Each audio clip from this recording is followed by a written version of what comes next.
ದಾಜಿಬಾನ್ಪೇಟೆಯಲ್ಲಿ ಏನು ಒಂದು ನಾಲಾ ಸಮಸ್ಯೆ ಆಗಿತ್ತು. ಆ ಸಮಸ್ಯೆ ಬಗ್ಗೆ ಹುಬ್ಬಳ್ಳಿ SSK ಸಮುದಾಯದವರಿಂದ ಸಾಕಷ್ಟು ಟೀಕೆ ಟಿಪ್ಪಣಿ ಹಾಗೂ ಆಕ್ರೋಶಗಳನ್ನು ವ್ಯಕ್ತವಾಗ್ತಾ ಇತ್ತು.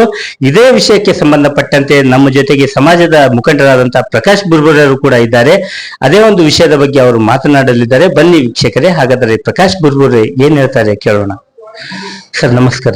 ನಮಸ್ಕಾರ ಸರ್, ಹುಬ್ಬಳ್ಳಿಯ ನಾಲಾ ವಿಷಯದ ಬಗ್ಗೆ, ದಾಜಿವಾನ್ಪೇಟೆಯಲ್ಲಿ ಒಂದು ನಾಲಾ ಸಮಸ್ಯೆ ಆಗ್ತಾ ಇದೆ, ಇದ್ರ ಬಗ್ಗೆ ತಮ್ಮ ಅಭಿಪ್ರಾಯ ಏನು? ಈಗ ಹುಬ್ಬಳ್ಳಿ ಹೃದಯ ಭಾಗ ದಾಜಿವಾನ್ಪೇಟೆ, ಅದು ವಿಶೇಷವಾಗಿ SSK ಸಮಾಜದ ಒಂದು ಗಂಡು ಮೆಟ್ಟಿನ ನಾಡಿ ಅಂತಾನೆ ಹೇಳಬಹುದು, ನಾಡು ಅಂತ ಹೇಳ್ಬಹುದು. ಇವತ್ತು ಈಗಾಗಲೇ ನಿಮ್ಮ ಹುಬ್ಬಳ್ಳಿ ಧ್ವನಿ ಅಂತ ಹೇಳಿ ಏನು ಸುದ್ದಿವಾಹಿನಿ ಒಳಗ ಕೆಲವಷ್ಟು ವಿಷಯಗಳನ್ನ ನಾನು ನೋಡ್ತಾ ಇದ್ದೇನೆ. ಕೆಲವಷ್ಟು ಸುದ್ದಿಗಳನ್ನ ವಾಟ್ಸಪ್ ಮುಖಾಂತರ ನಮ್ಗೆ ಬರ್ತಾ ಇದೆ. ಇವತ್ತು ನಾಲಾ ಸಮಸ್ಯೆ ಇದು ಇವಾಗಿಂದ ಅಲ್ಲ, ಇದು ಸುಮಾರು ನಾನು ಹುಟ್ಟಿದಾಗಿಂದ ಈಗ ನನಗೆ 46 ವರ್ಷ. ನನಗೆ ಅಲ್ಲಿ ಹೋಗೋ ಪ್ರಜ್ಞೆ ಬಂದೈತೆ ಅಂದ್ರೆ ನನಗೆ 5-6 ವರ್ಷ ಮೇಲೆ ಏನೋ ನಾವು ನೋಡಕ್ ಕುಂತೀವಿ. ಸನ್ನಿಷ್ಠ ಒಂದು 35-40 ವರ್ಷಗಳಿಂದ ಈ ಒಂದು ನೀರಿನ ನಾಲಾ ಸಮಸ್ಯೆ ಇದೆ. ಅಂದ್ರೆ ದೊಡ್ಡ ಮಳಿ ಬಂದ್ರ ನೀರು ಬರ್ತಿತ್ತು, ಈಗ ಸಣ್ಣ ಮಳಿ ಬಂದ್ರೂ ಕೂಡ ನೀರು ಬರ್ತಾ ಇದೆ. ಅದಕ್ಕೆ ಕಾರಣ ಏನು ಅನ್ನೋದು ಬಹಳ ಇವತ್ತು ನೀವು ಕೇಳಿರಂದ್ಮೇಲೆ ಹೇಳ್ತೀನಿ. ಇದು ಏನಾಗಿದೆ, ಒಂದು 5 ವರ್ಷಗಳ ಹಿಂದೆ ಏನು ಅವಾಗ ಮಾಜಿ ಮಹಾಪೌರರು ಇದ್ರು, ಕೆಲವಷ್ಟು ನಮ್ಮ ಸಮಾಜದ ಮುಖಂಡರು ಇದ್ರು. ಮೊದ್ಲ ಇಷ್ಟು ನೀರು ಬರ್ತಿದ್ದಿಲ್ಲ. ಆದ್ರೆ ಇವತ್ತು ಅಮೃತ ಯೋಜನೆ, ಅವಾಗ UGD ಲೈನ್, ಒಂದು ಅಮೃತ ಯೋಜನೆ ದೊಡ್ಡ ಲೈನ್ ಹಾಕಿದ್ರು, 2-2.5 ಫೀಟಿನ ಒಂದು ದೊಡ್ಡ ಲೈನ್. ಅದು ನಾಲಾ ಒಳಗಿಂದ ಪಾಸ್ ಆಗಿದೆ. ನಾನು ಕೂಡ ವಿಡಿಯೋ ಮುಖಾಂತರ ಹೇಳಿದ್ದೇನೆ. ಯಾಕಂದ್ರೆ ಅದ್ರೊಳಗೆ ಹೋಗಿ ಕಸ ಹೋಗಿ ಬೀಳ್ತಾ ಇದೆ. ಅಲ್ಲಿ ಕೊಪ್ಪಿಕ ರೋಡು, ಸಾರಿ ಮನೆಯರ್ ಕಾಂಪ್ಲೆಕ್ಸ್, ಹರ್ಷ ಕಾಂಪ್ಲೆಕ್ಸ್, ಆಮೇಲೆ ಗಣೇಶ್ ಪೇಟ್ಲಿಂದ ಅಲ್ಲಿ ಕಸ ಹಾಕ್ತಾರೆ. ಇಲ್ಲಿ ಹೋಗಿ ಮೇಜರ್ ಆಗಿ ಸಿಕ್ಕೋತಾ ಇದೆ, ಎಲ್ಲೇ ತುಳಜಾಭವಾನಿ ಸರ್ಕಲ್. ಅದಕ್ಕೆ ನಾವು ಪಂಚರ್ ಮಾಡ್ಕೊಂಡಿದ್ವಿ. ಬಟ್ ಇದು ಕಾರ್ಯ ಏನಾಯ್ತಂದ್ರೆ ಬಹಳ ದೊಡ್ಡ ಪ್ರಮಾಣದೊಳಗೆ ಕೆಲಸ ಆಗ್ಬೇಕು. ಇದು ಸಣ್ಣ ಪ್ರಮಾಣದೊಳಗೆ ಕೆಲಸ ಆಗೋದಲ್ಲ. ಇವತ್ತು ನಾವು ಸ್ವಲ್ಪ ಗುದ್ದಾಡಿದ್ ಏನಾದ್ರು ಮಾಡಿ ಒಂದು ಸೊಲ್ಯೂಷನ್ ಮಾಡ್ಬೇಕಂದ್ರೆ ನಮ್ಮ ಮನೆಯವ್ರು ಕಾರ್ಪೊರೇಟರ್ ಇರೋದ್ರಿಂದ ನಾವು ಅದರಲ್ಲಿ ಇಟ್ಕೊಂಡು ಕೆಲಸ ಮಾಡ್ತಾ ಇದ್ದೀವಿ. ಈಗಾಗಲೇ ಒಂದು ಮೇಜರ್ ಸಮಸ್ಯೆಯಲ್ಲಿತ್ತು, ನಮ್ಮ ಕಮರಿಪುರ ಪೊಲೀಸ್ ಸ್ಟೇಷನ್ ಇತ್ತು. ಅಲ್ಲೇ ಹಳೆ ಒಂದು ಏನು ಬ್ರಿಡ್ಜ್ ಏನಿಲ್ಲ, ಬ್ರಿಡ್ಜ್ ತಳಗೆ ಎಲ್ಲ ಮೆಸ್ ಹೋಗಿ ಕಸ ಹೋಗಿ ಇಲ್ಲಿ ಕಸ ಹೋಗಿ ಅಲ್ಲಿ ಸಿಕ್ಕೊಂಡಿದ್ಮೇಲೆ ಆ ಕಸ ಅಲ್ಲಿಂದ ಈಗ ಮೇದರಣಿ ಒಳಗೆ ನಾನು ಎಲ್ಲ ನೋಡ್ತಾ ಇದ್ದೇನೆ, ಅಲ್ಲಿಂದ ಇಲ್ಲಿವರೆಗೆ ಪೂರಾ ಹುಳ್ಳು ತುಂಬಿಕೊಂಡಿದೆ. ಹುಳ್ಳು ತುಂಬಿಕೊಂಡಿದ್ರೆ ಅದ್ರೊಳಗೆ ಅವೆಲ್ಲ ಗಿಡ ಮರ ಪ್ಲಾಸ್ಟಿಕ್ ಬ್ಯಾಗುಗಳೆಲ್ಲ ತುಂಬಿ ಅಂತಕ್ಕೆ ಬಂದ್ ಕುಂತಿದೆ. ಈಗಾಗಲೇ ನಾವು 2.5 ವರ್ಷಗಳಿಂದ ನಾವು ನಮ್ಮದೇ ಆದಂತ ನಮ್ಮ ಪಾಲಿಕೆ ಸದಸ್ಯರು ನಾವು ಸೇರಿ ಪ್ರಯತ್ನ ಮಾಡಿ ನಾವು ಆ ಟೈಮ್ ಒಳಗ ನಮ್ಮ ಜಿಲ್ಲಾ ಮಂತ್ರಿಗಳಂತ ಶ್ರೀ ಸಂತೋಷ್ ಲಾಡ್ ಅವರಿಗೆ ಒಂದು ಪತ್ರ ಮುಖಾಂತರ ನಾವು ಹೇಳಿದ್ವಿ. ಯಾಕಂದ್ರೆ ಇದು ಪಾಲಿಕೆಯಿಂದ ಕೆಲಸ ಆಗುವಂತ ಕೆಲಸ ಅಲ್ಲ, ಇದು ದೊಡ್ಡ ಮಟ್ಟದೊಳಗ ಕೇಂದ್ರ ಸರ್ಕಾರ ರಾಜ್ಯ ಸರ್ಕಾರನೇ. ಯಾಕಂದ್ರೆ ಬರೇ ಕಾರ್ಪೊರೇಟರ್ ಒಳಗ ಕೆಲಸ ಆಗುವುದಲ್ಲ ಇದು. ಯಾಕಂದ್ರೆ ಕಾರ್ಪೊರೇಟರ್ಗೆ ಬಜೆಟ್ ಕೊಟ್ಟಿದ್ದು ವಾರ್ಡ್ ಅಭಿವೃದ್ಧಿಗೆ, ಅದ್ರೊಳಗ ಎಲ್ಲಾನು ಮಾಡಬೇಕು, ದೊಡ್ಡ ಏರಿಯಾ ಇರೋದ್ರಿಂದ. ಹಂಗಾಗಿ ಅದ್ರೊಳಗ ಈ ಕ್ಷೇತ್ರದ ಶಾಸಕರು, ಆಮೇಲೆ ಕ್ಷೇತ್ರದ ಸಂಸದರು ಅವರೆಲ್ಲ ಸೇರಿ ಒಟ್ಟಿಗೆ ಕೆಲಸ ಮಾಡಿದ್ರೆ ಮಾತ್ರ ಇದು ಕೆಲಸ ಆಕೈತಿ. ನಾವು ಆ ನಿಟ್ಟಿನಲ್ಲಿ ಈ ಕ್ಷೇತ್ರದ ಶಾಸಕರು ಕೂಡ ಮನವಿ ಮಾಡ್ಕೊಂಡಿದ್ವಿ. ಅದಾದ್ಮೇಲೆ ಜಿಲ್ಲಾ ಮಂತ್ರಿಯವ್ರಿಗೆ ಒಂದ್ಸಲ ನಾವು ಪತ್ರನ ನಮ್ಮ ಮನೆಯವರು ಪತ್ರ ಬರೆದ್ರು, ಈ ತರ ಹಿಂಗ್ ಸಮಸ್ಯೆ ಇದೆ, ಅದು ಬಹಳಷ್ಟು ನೀರು ಬಂದ ಇಲ್ಲಿ ವ್ಯಾಪಾರಸ್ಥರಿಗೆ, ಅಂಗಡಿಗರಿಗೂ, ದೇವಸ್ಥಾನಗಳು ಬಹಳ ಸಮಸ್ಯೆ ಆಗ್ತಾ ಇದೆ, ಇದೊಂದು ಸರಿ ಮಾಡ್ರಿ ಅಂದಾಗ ನಾವು 2023 ಒಳಗ ಅವ್ರಿಗೆ ಪತ್ರವನ್ನು ಬರೆದ್ವಿ. ಅವಾಗ ಜಿಲ್ಲಾ ಮಂತ್ರಿಗಳು ಒಂದು ನಮ್ಮ ಆಯುಕ್ತರಿಗೆ ಮತ್ತು ಎಲ್ಲ ಸಂಬಂಧಪಟ್ಟ ಅಧಿಕಾರಿಗೆ ಹೇಳಿ 35-40 ಕೋಟಿ ರೂಪಾಯಿದ ಒಂದು DPR ರೆಡಿ ಮಾಡಿ ಇಟ್ರು. ಅಂದ್ರೆ ಸರ್ಕಾರಿ ನಿಮ್ಗೆ ಗೊತ್ತೈತೆ ಪ್ರೊಸೀಜರ್ ಹೆಂಗೈತೆ ಅಂತೇಳಿ. ಆ ನಿಟ್ಟಿನಲ್ಲಿ ಸ್ಲೋ ಆಗಿ ನಡೆದೈತೆ. ಅದು ಒಂದು ಹಂತದೊಳಗ ಕೆಲಸ ನಡ್ತಾ ಇದೆ. ಒಂದು ಹಂತದೊಳಗ ಈ ಕ್ಷೇತ್ರದ ಸಂಸದರು, ಜನಪ್ರಿಯ ಸಂಸದರು ಮತ್ತು ಕೇಂದ್ರ ಮಂತ್ರಿಗಳು ಈಗಾಗಲೇ ನಾವು ಹೋಗಿ ಭೇಟಿಯಾಗಿ ಮಾತಾಡಿದ ಮೇಲೆ 3 ಕೋಟಿ ರೂಪಾಯಿ ಈಗ ಕಮರಿಪುರ ಪೊಲೀಸ್ ಸ್ಟೇಷನ್ ತಳಗೆ ಬ್ರಿಡ್ಜ್ ಆಗ್ತಾ ಇದೆ, ಅದು ಸ್ಯಾಂಕ್ಷನ್ ಮಾಡಿದ್ದಾರೆ. ಆಮೇಲೆ 1,40,00,000 ರೂಪಾಯಿ ತುಮಕೂರು ಓಣಿಯಿಂದ ಶ್ರೀರಾಮ್ ಸ್ಕೂಲ್ ವರೆಗೆ ನಾವು ನಾಲಾ ರಿಟರ್ನಿಂಗ್ ವಾಲ್ ತಗೊಳ್ತಾ ಇದೀವಿ. ಈಗ ಇರೋದು ಬಂತು ನಮ್ಮ ತುಳಜಾಭವಾನಿ ಸರ್ಕಲ್ ಮತ್ತು ಈ ಭಾಗ ಒಳಗೆ ಈಗಾಗಲೇ ನಾನು ಮಹಾನಗರ ಪಾಲಿಕೆ ನಮ್ಮ ಅನುದಾನದೊಳಗ ನಾವು ತಾತ್ಪೂರ್ತಿಕ ಅಂದ್ರೆ ಇದು ನೀರು ಬರಲಾರ್ದಂಗ ನಾವು ತಾತ್ಪೂರ್ತಿಕವಾಗಿ ನಾವು ಕೆಲಸ ಮಾಡ್ತಾ ಇದ್ದೀವಿ. ಅದು ಕೂಡ ಈ ನಿಟ್ಟಿನಲ್ಲಿ ಕೆಲಸ ಆಗ್ತೈತೆ.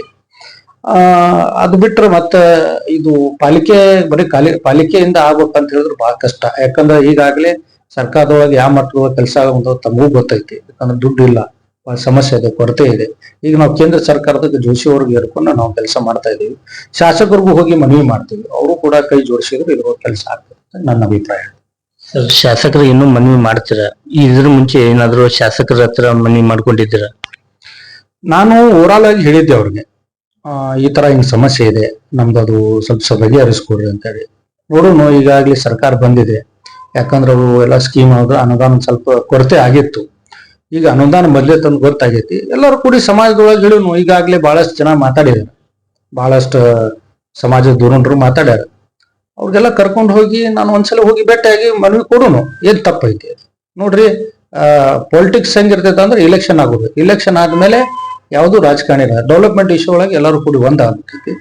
ಸುಮ್ಮನೆ ಅಲ್ಲಿ ಇಲ್ಲಿ ಅವ್ರ ಮೇಲೆ ಬಟ್ಟೆ ಮಾಡಿ ತೋರಿಸೋದ್ರಿಂದ ಅರ್ಥ ಇಲ್ಲ. ಯಾಕಂದ್ರೆ ಈಗಾಗಲೇ ನಾನು ತಮ್ಮ ಇದ್ರೊಳಗ ಹುಬ್ಬಳ್ಳಿ ಧ್ವನಿ ನ್ಯೂಸ್ ಒಳಗೆ ನೋಡಿದ್ವಿ. ಕೆಲವಷ್ಟು ವೈಯಕ್ತಿಕವಾಗಿ ನಮ್ಮ ಕುಟುಂಬದ ಮೇಲೆ ಬಟ್ಟೆ ಮಾಡಿ ತೋರಿಸ್ತಾ ಇದ್ದಾರೆ. ನೋಡ್ರಿ, ಸಮಾಜದೊಳಗ ಇದು ಆಗಲಾರದ ಕೆಲಸ ನಾವು ಪ್ರಯತ್ನ ಮಾಡ್ತಾ ಇದ್ವಿ. ಅವರು ಕೂಡ ಕೈ ಜೋಡಿಸ್ಬೇಕು. ಯಾಕಂದ್ರೆ ಸಣ್ಣ ಕೆಲಸ ಅಲ್ಲ, ದೊಡ್ಡ ಕೆಲಸ.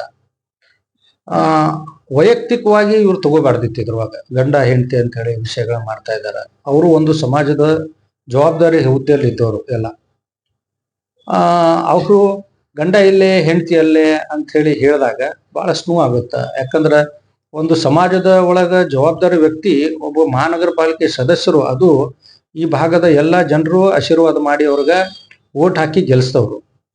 ಅಂಥವ್ರಗ ಒಂದು ಹೆಣ್ಣು ಮಕ್ಕಳ ಮೇಲೆ ಇವರು ಹಿಂಗ್ ಮಾತಾಡ್ತಾರಂದ್ರ ಅವರು ಜವಾಬ್ದಾರಿ ಹುದ್ದೆಯಲ್ಲಿ ಇದ್ದವರು ಏನ್ ಹಿಂಗೋ ಏನ್ ಯಾರು ಮಾತು ಕೇಳಿ ಮಾಡ್ತಾರೋ.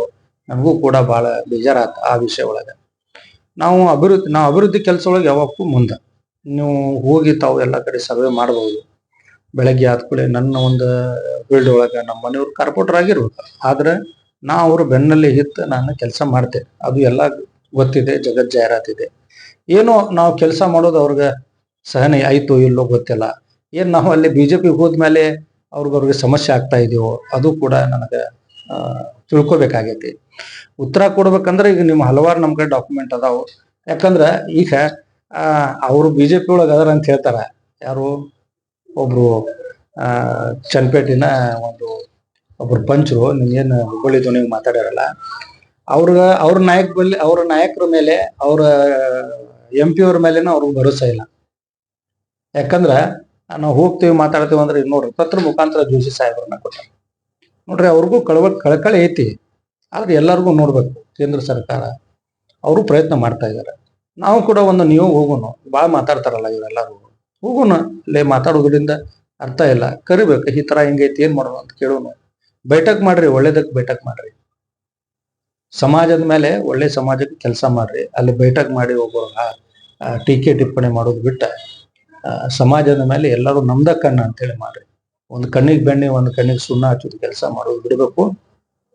ನಾವು ಕೂಡ ಒಂದು ಸಮಾಜದ ಜನಪ್ರತಿಯಾಗಿ ನಮ್ಮ ಮನೆಯವರು ಕೆಲಸ ಮಾಡ್ತಾ ಇದ್ದಾರೆ. ಅವ್ರ ಜೊತೆಗೆ ನಾನಿದ್ದೀನಿ ಅಷ್ಟೇ. ನಾನು ಆ ಪಾರ್ಟಿ ಕಾಂಗ್ರೆಸ್ ಒಳಗಿದ್ದೀನಿ, BJP ಒಳಗೆ ಬಿಡ್ರಿ ಮಾತಾಡೋದು. ಮೊದ್ಲ ನಿಮ್ಮ ಏನೈತಲ್ಲ ತಟ್ಟಿ ಅಂತಾರ, ಅದ್ ನೋಡ್ರಿ. ಮೊದಲ ನಾವು ಕೆಲಸ ಮಾಡ್ತೀವಿ, ದೇವರ ಆಶೀರ್ವಾದ ಮಾಡೇವಿ, ಕೆಲಸ ಮಾಡ್ತೀವಿ. ಇನ್ನು 2 ವರ್ಷ ಇದೆ.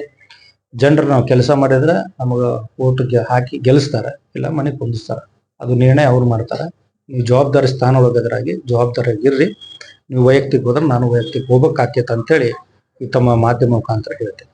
ಸರ್, ಇನ್ನು ನಾಲಾ ವಿಷಯದ ಬಗ್ಗೆ ಸರ್, ಇದು ಶಾಸಕರ ಹತ್ರ ಅಥವಾ ಸಚಿವರ ಹತ್ರ ಸಮಾಜದ ಒಂದು ನಿಯೋಗ ಕರ್ಕೊಂಡು ಹೋಗ್ತೀರಾ? ಯಾವಾಗ ಕರ್ಕೊಂಡು ಹೋಗ್ತೀರಾ ಅನ್ನೋಂಥದ್ದು? ಈಗಾಗಲೇ ನಾನು ಮೊನ್ನೆ ಫಂಡ್ ಬಂದಿತ್ತಂತ ನನಗೆ ತಿಳಿದಾಗ, ಯಾಕಂದ್ರೆ ಈಗ ನಾನು ಶಾಸಕರಿಗೂ ನಾನು ಮಾತಾಡಿದ್ದೀನಿ. ಅವರು ಒಂದ್ಸಲ ಭೇಟಿ ಆಗೋಣ ಅಂತ ಹೇಳಿದಾರೆ. ಆದ್ರೆ ನಾನು ಪಾಪ ಅವರು ಬೆಂಗಳೂರು ಹೋಗೋದ್ರಿಂದ ಅವ್ರಿಗೆ ನಮ್ಗ ಸಂಪರ್ಕ ಆಗ್ಲಿಲ್ಲ. ಜೋಶಿ ಸಾಹೇಬರು ಅವ್ರು ಪ್ರಾಮಾಣಿಕವಾಗಿ ಅವ್ರು ಪ್ರಯತ್ನ ಮಾಡಿದ್ದಾರೆ, ಅವರು ಮಾಡ್ತಾ ಇದ್ದಾರೆ. ನಾವು ಕೂಡ 2 ಕಡೆ ಹೋಗಿ ಹೋಗಿ ನಾವು ಕೆಲಸ ತಗೋಂತ ವ್ಯವಸ್ಥೆ ಆಗಬೇಕು. ನಾನು ಹೋಗಿ ಎಲ್ಲ ಹಿರಿಯರ ಜೊತೆಗೆ ಮಾತಾಡ್ತೀನಿ, ನಮ್ಮ ಮನೆಯವ್ರ ಕರ್ಕೊಂಡು ಹೋಗಿ. ಯಾಕಂದ್ರೆ ಅದು ಫಂಡ್ ಬಂದಾಗ ನಾವು ಹೋಗಿ ಕೇಳೋದು ಒಂದು ಅರ್ಥ ಇರ್ತದೆ. ಯಾಕಂದ್ರೆ 2 ವರ್ಷಗಟ್ಲೆ ಅವ್ರಿಗೂ ಬಂದಿಲ್ಲ. ಸುಮ್ಮನೆ ಈಗ ನಾನು ಪಾಪ ಅವ್ರಿಗೆ ನಾವು ಬ್ಲೇಮ್ ಮಾಡೋದು ಸರಿಯಲ್ಲ. ಫಂಡ್ ಬಂದಿತ್ತಂತ ಗೊತ್ತಾದಾಗ ನಾವು ಹೋಗಿ ಬಾಗ್ಲ ಬಾರಿಸಿದ್ರೆ ತೆಗಿತಾರ ಅವ್ರು. ಸುಮ್ನೆ ಅವ್ರ ಕಡೆ ದುಡ್ಡ ಇಲ್ಲ, ಅವಾಗ ನಾವು ಬಾಗ್ಲ ಬಾರಿಸ್ಬೇಕು, ತೆಗಿಯಂಗಿಲ್ಲ ಬಾಗ್ಲ ಅವರು. ಸರ್ ಮತ್ತೊಂದು, ಇದು ಕೇವಲ ಒಂದು ವಾರ್ಡ್ ಬಗ್ಗೆ ಸಮಸ್ಯೆ ಅಲ್ಲ, ಇದೊಂದು ಇಲ್ಲಿ ಒಂದು ಪ್ರತಿಷ್ಠಿತ ಸಮಾಜ ಇದೆ, ಒಂದು ಪ್ರತಿಷ್ಠಿತ ಸಮುದಾಯ ಇದೆ, ಆ ಪ್ರತಿಷ್ಠಿತ ಸಮಾಜದ ಒಂದು ದೇವಸ್ಥಾನ ಕೂಡ ಇದೆ. ಇದ್ರ ಬಗ್ಗೆ ಒಂದು ಸಮಾಜಕ್ಕೆ ಪೂರ ಸಮಾಜವೇ ಇದಕ್ಕೆ ಆಕ್ರೋಶ ವ್ಯಕ್ತಪಡಿಸ್ತಾ ಇದೆ. ಇದ್ರ ಬಗ್ಗೆ ಏನ್ ಹೇಳ್ತೀರಾ? ಖಂಡಿತ. ಯಾಕಂದ್ರೆ ನೋಡ್ರಿ, ಯಾರಾದ್ರೂ ಇಲ್ಲಿ ನೀರ್ ಬಂದ ದೇವಸ್ಥಾನದೊಳಗೆ ಒಳಗ್ ಹೋಗ್ತೈತೆ ಅಂತ ಹೇಳಿದ್ರ ಯಾರಾದ್ರೂ ಬೇಜಾರ್ ಮಾಡ್ಕೋತಾರ. ಪಕ್ಷಾತೀತವಾಗಿ ಆಗ್ಬೇಕು. ಏನ್ ತಪ್ಪೈತಿ ಅಲ್ರಿ? ನಾವು ಇಲ್ಲೇ ಜನರೆಲ್ಲರೂ ಟ್ಯಾಕ್ಸ್ ತುಂಬ್ತಾರ, ಮೂಲಭೂತ ಸೌಕರ್ಯಗಳನ್ನು ಬೇಕಿಲ್ಲ, ಅಭಿವೃದ್ಧಿ ಸಂಬಂಧ ಕೇಳುದೇ ಅಂತ ಆಗ್ಬಾರ್ದು. ನಾನು ಹೇಳ್ತೇನೆ, ನಮಗೂ ಒಂದ್ಸಲ ಇಷ್ಟು ನಾವು 9 ತಿಂಗಳ ಕೆಲಸ ಮಾಡ್ತೀವಿ, 3 ತಿಂಗಳ ಮಳಿ ಬಂತಂದ್ರೆ ನಮಗೂ ಬೇಜಾರಾಗ್ತೈತಿ. ಸರ್ ಮತ್ತೊಂದು, ಕಳೆದ 25-30 ವರ್ಷದಿಂದ ಈ ಕಾಮಗಾರಿ ಆಗ್ತಾ ಇಲ್ಲ. ಇದ್ರ ಬಗ್ಗೆ ಭಾರತೀಯ ಜನತಾ ಪಕ್ಷದವರಾಗಿರ್ಲಿ ಅಥವಾ ಕಾಂಗ್ರೆಸ್ ಪಕ್ಷದ ನಾಯಕರಾಗಿರ್ಲಿ ಯಾಕೆ SSK ಸಮುದಾಯದವರನ್ನು ಕಡೆಗಣಿಸ್ತಾ ಇದ್ದಾರೆ ಅನ್ನೋಂಥ ಪ್ರಶ್ನೆ ತಮ್ಮಲ್ಲಿ ಏನಾದ್ರು ಮೂಡ್ತದ?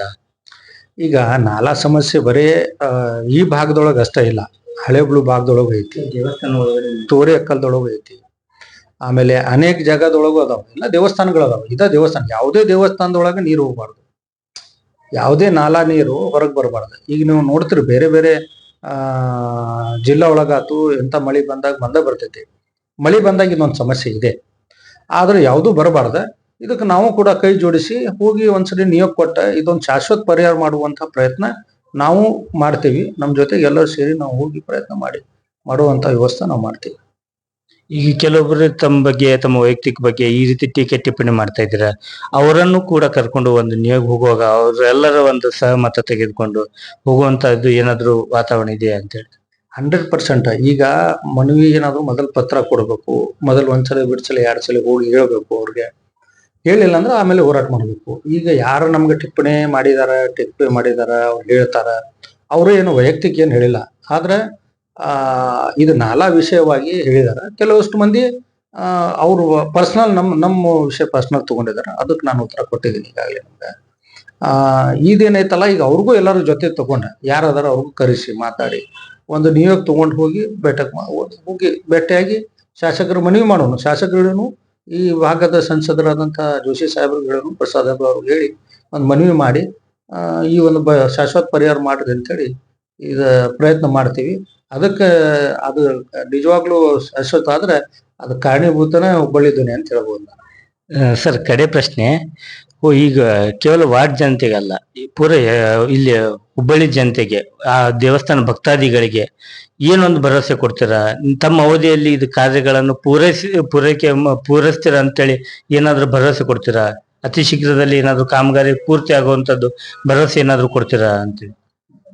100% ಇದು ಒಂದು ಒಟ್ಟು ಶಾಶ್ವತ ನನ್ನ ಕೆಲಸ ಆಗ್ಬೇಕಂತೇಳಿ ಬಹಳಷ್ಟು ಯೋಜನೆ ನಂದು ಇದೆ. ಯಾಕಂದ್ರೆ ಜನರ ಆಶೀರ್ವಾದ ಮಾಡಿದ್ದಾರೆ ನಮ್ಮ ಮನೆಯವ್ರಿಗೆ. ಇಲ್ಲಿ ಒಟ್ಟು ಶಾಶ್ವತದ ಪರಿಹಾರ ಆಗ್ಲಿ ಅಂತೇಳಿ ನಾನು ಕೂಡ ನನ್ನ ನದಿ ಒಳಗ ಮಾಡ್ಬೇಕಂತ. ಯಾಕಂದ್ರೆ 23-25 ವರ್ಷಕ್ಕೆ ಕೆಲಸ ಆಗಿಲ್ಲ ಅಂತ ಕೆಲಸ ನಾನು ಮಾಡ್ಬೇಕಂತ ನನಗೂ ಬಹಳ ಇದೆ. ಆದ್ರೆ ಅದು ಲೇಡೀಸ್ ಇದು ಪಾಲಿಕೆ ಸದಸ್ಯರೋದ್ರಿಂದ ಸ್ವಲ್ಪ ತೊಂದರೆ ಆಗೈತೆ, ನಾನು ಒಪ್ಕೋತೇನೆ. ಯಾಕಂದ್ರೆ ಇದು ಲೇಡೀಸ್ ಚೇಂಜ್ ಆದ್ಮೇಲೆ ಜೇನ್ಸ್ ಇದ್ದಿದ್ರೆ ಒಂದು ಮಾತಾ ಬೇರೆ ಇತ್ತು. ಬಟ್ ಲೇಡೀಸ್ ಸದಸ್ಯ ಇರುವುದರಿಂದ ಸ್ವಲ್ಪ ಸಮಸ್ಯೆ ಆಗ್ತಾ ಇದೆ, ಇಲ್ಲ ಅಂತೇಳಿ ಇಲ್ಲ. ಆದ್ರೆ ನಾನು ಪ್ರಾಮಾಣಿಕ ಪ್ರಯತ್ನ ನಾನು ಏನ್ ಮಾಡಿದ್ದೀನಿ ಈಗಾಗಲೇ ನಿಮ್ಗೆ ವಿತ್ ಡಾಕ್ಯುಮೆಂಟ್ ಕೊಟ್ಟಿದ್ದೀನಿ. ಬಟ್ ಮಾಡ್ತಾ ಇದ್ದೀನಿ. ಈಗ ಪಕ್ಕದಲ್ಲಿ ವಾರ್ಡ್ ಆದ್ರೂ ನಮ್ಮ ಸದಸ್ಯರು ಇದ್ರು ಅವ್ರು ನಾನು ಕೈ ಜೋಡಿಸಿ ಕೆಲಸ ಮಾಡ್ತಾ ಇದ್ದೀನಿ. ಯಾಕಂದ್ರೆ ಎಲ್ಲೆಲ್ಲೇ ಒಂದು ಸಮಸ್ಯೆ ಇದೆ. ನಾನು ಪ್ರಾಮಾಣಿಕ ಪ್ರಯತ್ನ ಮಾಡಿ ಈ ಶಾಶ್ವತ ಪರಿಹಾರ ಮಾಡುವಂತ ನಿಟ್ಟಿನಲ್ಲಿ ನಾನು ಪ್ರಯತ್ನ ಮಾಡ್ತೀನಿ. ಪ್ರಕಾಶ್ ಬುರ್ಬುರೆ. ನೋಡಿದ್ರಲ್ಲ ವೀಕ್ಷಕರೇ, ಏನು ಹುಬ್ಬಳ್ಳಿಯ ಒಂದು ಪವಿತ್ರ ದೇವಸ್ಥಾನ ಹತ್ರ ಒಂದು ನಾಲಾ ಸಮಸ್ಯೆ ಆಗ್ತಾ ಇದೆ. ಆ ನಾಲಾ ಸಮಸ್ಯೆ ಬಗೆಹರಿಸುವಲ್ಲಿ ಪ್ರಾಮಾಣಿಕ ಪ್ರಯತ್ನ ನಾವು ಮಾಡ್ತೇವೆ. ಇದ್ರ ಬಗ್ಗೆ ಒಂದು ಸಮಾಜದ ನಿಯೋಗ ಶಾಸಕರ ಬಳಿ ಮತ್ತು ಸಚಿವರ ಬಳಿ ಕೂಡ ನಾವು ಹೋಗ್ತೇವೆ. ಇದರಲ್ಲಿ ಯಾವುದು ಕೂಡ ನಾವು ತಾರತಮ್ಯ ಮಾಡಂಗಿಲ್ಲ. ಟೀಕೆ ಟಿಪ್ಪಣಿ ಮಾಡೋರ್ಗೂ ಕೂಡ ಅವ್ರಿಗೂ ಕೂಡ ಕರ್ಕೊಂಡು ಹೋಗುವಂತ ಒಂದು ಪ್ರಯತ್ನ ನಾವು ಮಾಡ್ತೇವೆ. ಒಟ್ಟಿನಲ್ಲಿ ಸಮಾಜಕ್ಕಾಗಿ, ಈ ವಾರ್ಡ್ ಜನತೆಗಾಗಿ ನಾವು ಏನನ್ನ ಮಾಡಬೇಕು ಅದರೆಲ್ಲವನ್ನು ನಾವು ಈಗಾಗಲೇ ಮಾಡಿದ್ದೇವೆ, ಮುಂದಾದ್ರೂ ಮಾಡ್ತೇವೆ. ಈ ಒಂದು ಸಮಸ್ಯೆಗೆ ಖಂಡಿತವಾಗಿಯೂ ಪರಿಹಾರ ಕಂಡುಕೊಳ್ತೇವೆ ಅನ್ನುವಂತ ಒಂದು ಭರವಸೆಯನ್ನು ಕೂಡ ಪ್ರಕಾಶ್ ಬುರ್ಬುರರು ಕೊಟ್ಟಿದ್ದಾರೆ. ಹುಬ್ಬಳ್ಳಿ ಧ್ವನಿ ಜೊತೆಗೆ ಲೋಹಿತ್ ಬಸವ, ಹುಬ್ಬಳ್ಳಿ.